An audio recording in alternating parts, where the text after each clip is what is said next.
Ah, hello. There you are. Wow. I didn't see you there. Greetings. Welcome again to the watering hole. Nice and sunny at the moment, but obviously rain on the horizon.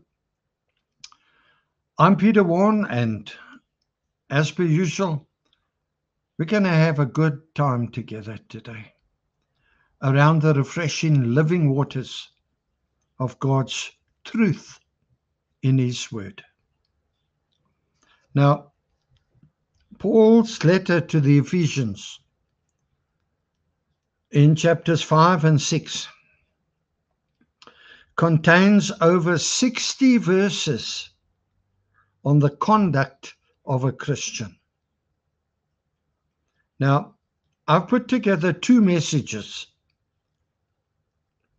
on some of those qualities, and I've linked them together like a string of Christmas lights, colored lights for Christmas time. So, starting today, part one, let's put up some lights. Our title, A String of Colored Lights, part one. Before we kick off, let's just invite the Lord to bless our time together. Father, thank you for the truth of your word. Thank you that we've got your word, and we can trust in your word and believe your word and apply your word. Help us today, Lord, as we look at Paul's letter to Ephesus. Lord, help us to have a good look at ourselves and be honest before you today. Thank you, Lord. Help us with these characteristics of a Christian, the conduct of a Christian. Thank you, Father, in Jesus' name. Holy Spirit, please come and work with us today.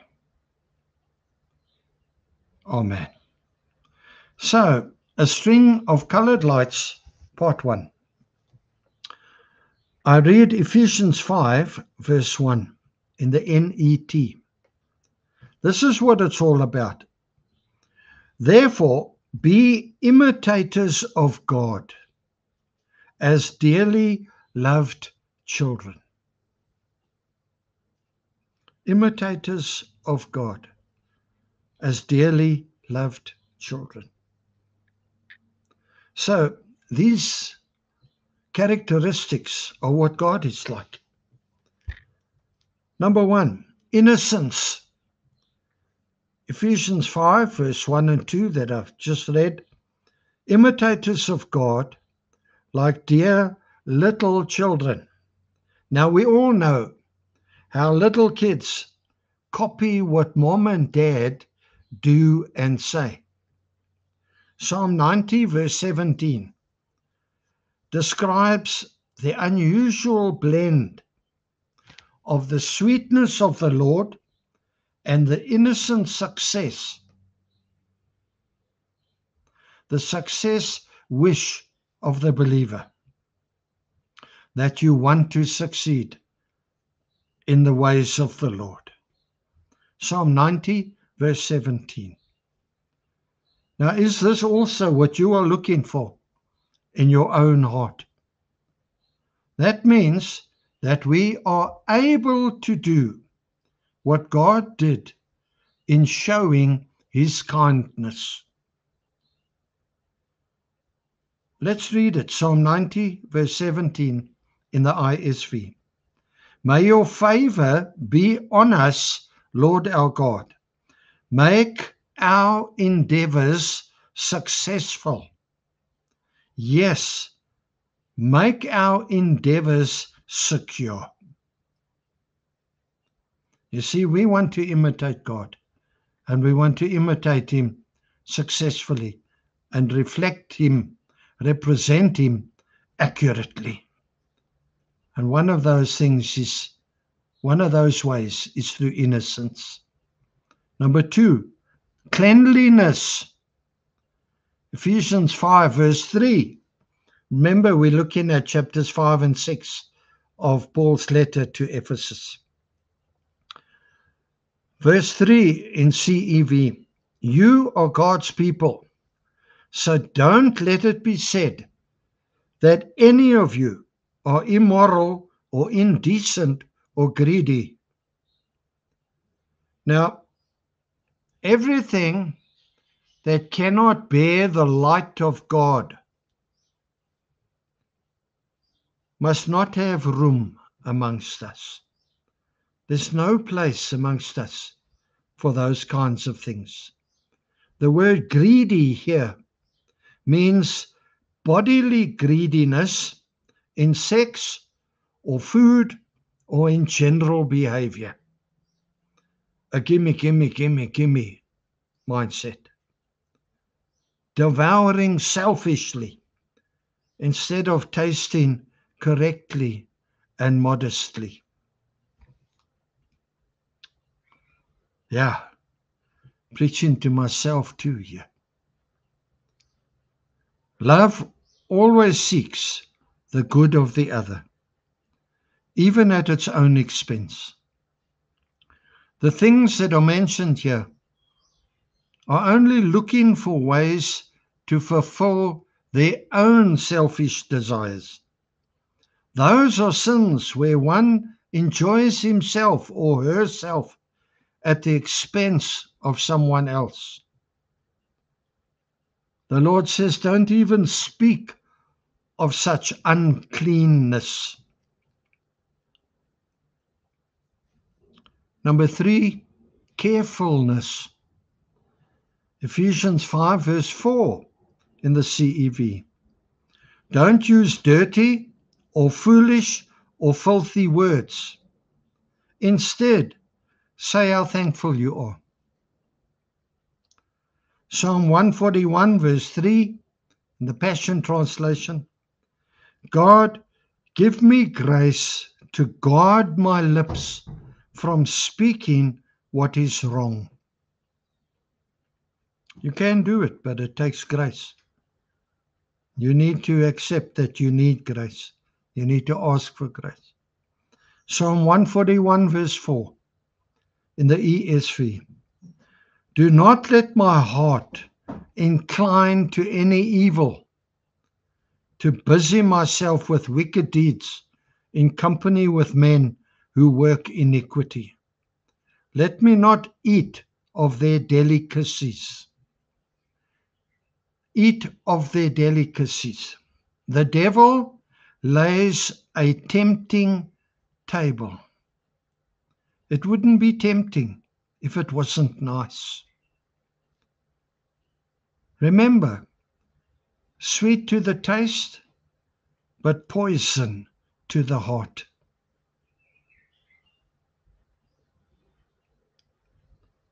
Are there some delicacies you're eating that you need to stop eating?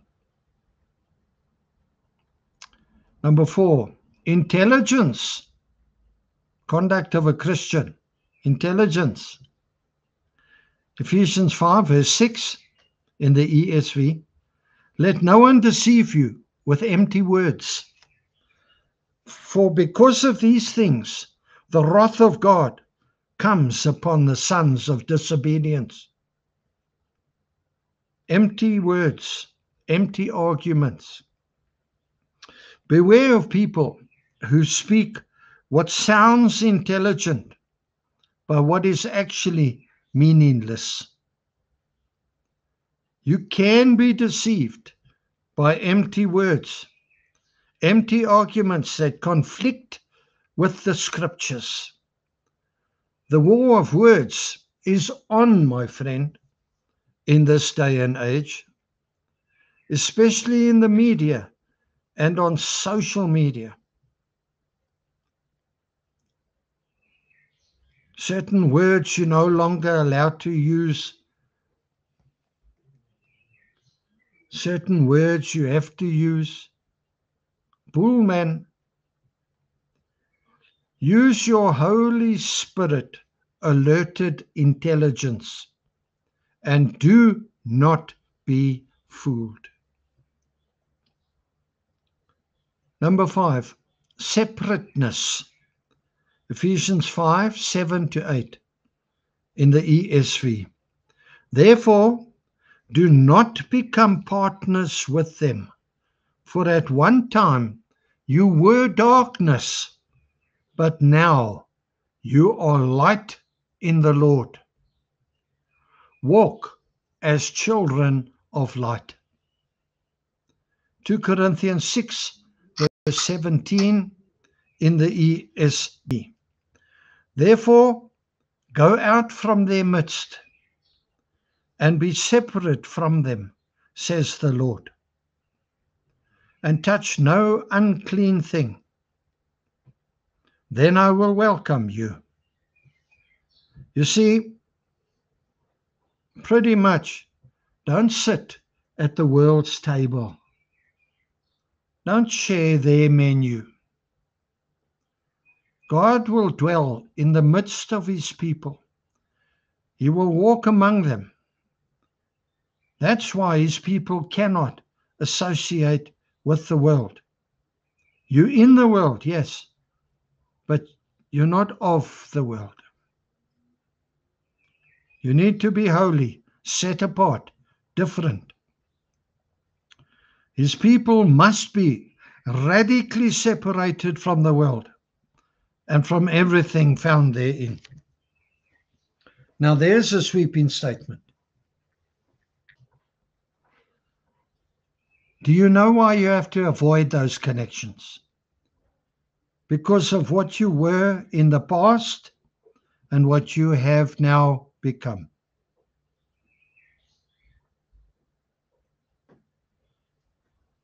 A believer must break all relationships in which God does not have the first place.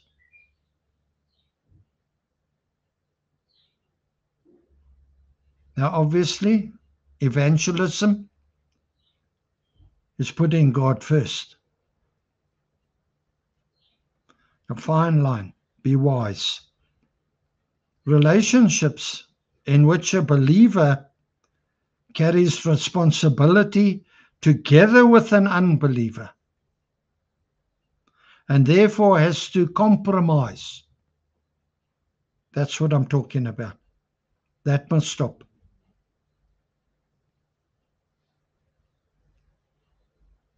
Number 6, productivity. Ephesians 5, 8 and 9 in the ESV. For at one time you were darkness, but now you are light of the Lord. Walk as children of light.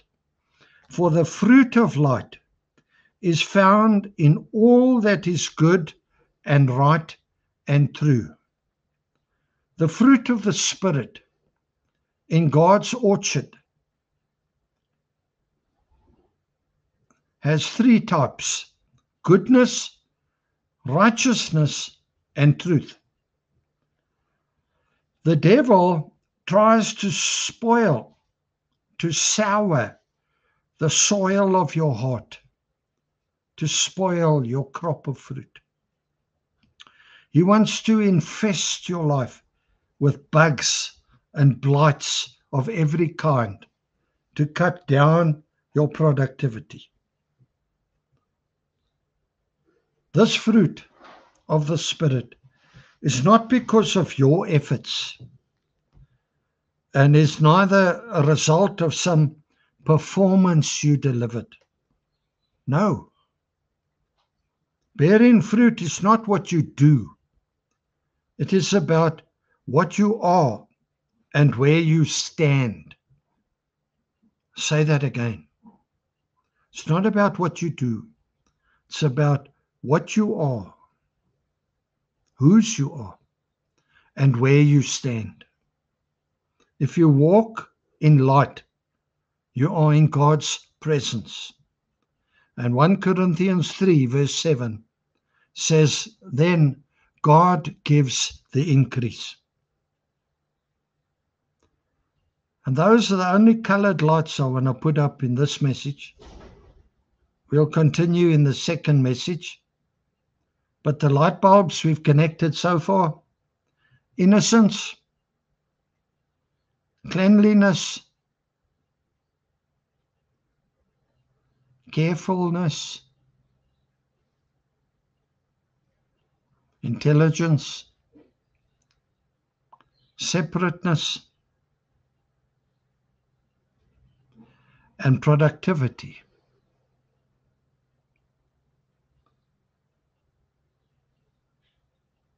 We're going to pray now.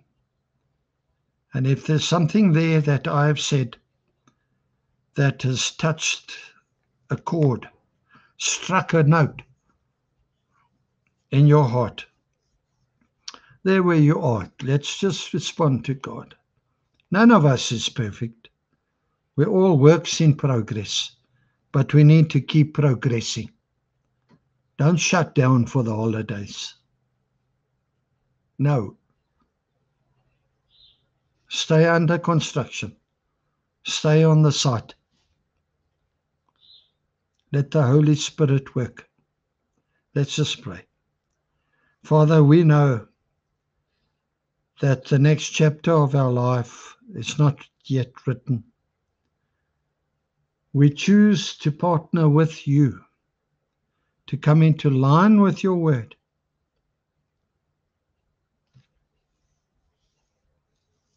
And to become who you want us to be. Lord, thank you for these facets of conduct that have been mentioned today.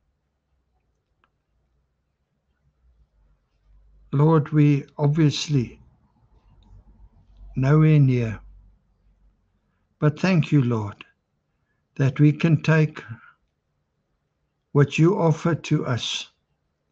We can say, Lord, bend me, shape me, mold me, light my fire, Lord. And so, Lord, I thank you for what you are doing. I thank you for what you are going to do. And Lord, would you help us with this string of colored lights, that we may conduct ourselves the way you are, that everything we tackle will succeed as we imitate you. What you say, we say. What you do, we do. Thank you, Father. Help us now, we pray, in Jesus' name. Amen and amen. So that's the lot and all I got, with love from me to you. Thank you once again for spending this time together. I enjoyed it. If you benefited, maybe pass this message on to someone you know who needs to hear this stuff. Let's get this truth out there so we can start to plan towards the new year. If you haven't subscribed, please do so. Maybe put a comment. There's not enough comments on the website, on the YouTube channel. We need lots more. I want you to chat with me. I want you to communicate. How are you feeling? Does the message help you? Challenge me on stuff. Someone challenged me the other day, and it worked out well. So until we meet again at the watering hole, be richly blessed, you and yours. Shalom, shalom. I love you with the love of the Lord, my friend. Go well. Amen.